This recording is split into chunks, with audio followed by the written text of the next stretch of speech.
Elon's face hit the ground as Sergeant Blackwell's boot pressed between her shoulders. For 27 days, she endured humiliation at Fort Drayson military base during special operations selection. The recruits mocked her weakness, believing she didn't belong among elite warriors. Blackwell made her his favorite target. During combat training, he paired her with Xavier, a former wrestling champion, ordering maximum force. Xavier slammed her repeatedly into the dirt while others watched. Then Blackwell took over, driving her face into the ground with excessive brutality, his knee crushing her back as recruits laughed nervously. "This is what happens in the real world," Blackwell announced. But his voice cut off as Alone's body transformed beneath him. In seconds, she twisted free with expert precision, capturing him in a chokehold. Her technique revealed years of elite training as she applied pressure to his carotid artery with clinical accuracy.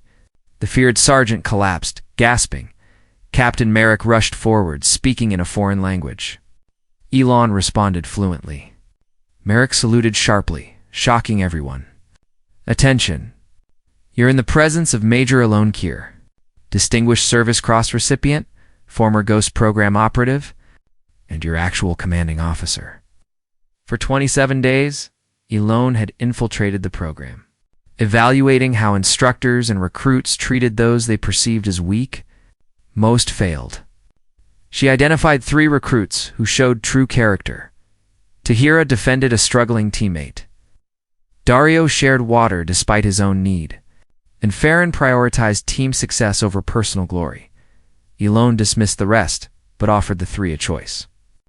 Continue standard qualification, or join a reform initiative to rebuild special operations culture from within. The military had grown toxic, rewarding cruelty over judgment, aggression over moral courage. Colonel Ray, defender of the old ways, confronted her. She held firm. "If you need to break someone's spirit to lead them, you've already failed." The 3 recruits accepted her offer, beginning intensive training that emphasized not just lethality, but wisdom about when to use force and when to show restraint. Over 6 weeks, Elon compressed 6 months of training into an intense program. She pushed the 3 harder than Blackwell ever had, but with purpose, not cruelty. Her criticism was constructive, never personal. She proved that maintaining highest standards didn't require destroying dignity.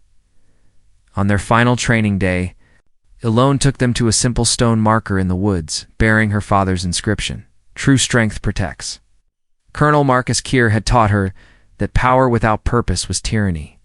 The strongest warriors aren't those who dominate others, but those who lift them up, she explained. The next day, General Villalore conducted a private ceremony, pinning certification badges on their uniforms. Each received sealed orders assigning them to different units as newly qualified operators. Their real mission: observe and document toxic leadership patterns across Special Operations Command. You'll face resistance from those who benefit from the old ways, Elon warned during final briefings. You'll work in gray areas, making tough decisions alone. The only real failure would be abandoning your principles to fit in. Tahira asked about contact. "Only through secure channels and emergencies," Elon replied. "Mostly you'll be on your own." Farron asked if they could truly change an entire culture. Elon smiled. "We're not changing everything at once. We're planting seeds. One decision, one leader, one moment at a time." That night, General Villalore revealed Elon's next assignment, joining Colonel Ray's own 7th Special Operations Group.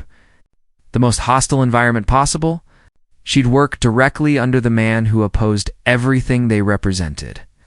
"Ray will watch for any sign of your reform agenda," Villalore warned. "Let him watch," Elon replied confidently.